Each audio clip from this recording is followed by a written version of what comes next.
रक्त बीज दैत्य संहारिणी भव भयहारिणी है।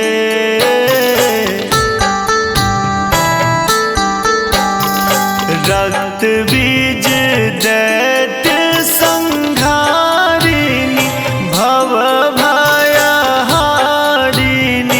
है। आहे विविध पूजा शस्त्रधारिणी असुर विनाशिनी है।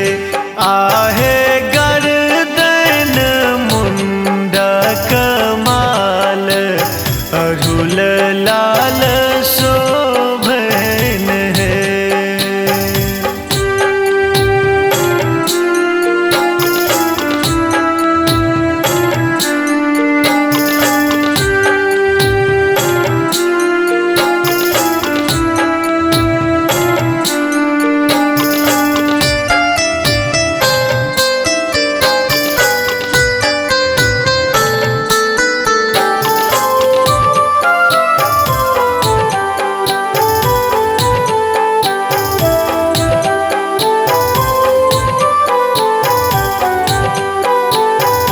लाल सिनुर लाल कुमकुम मैया के भावन है।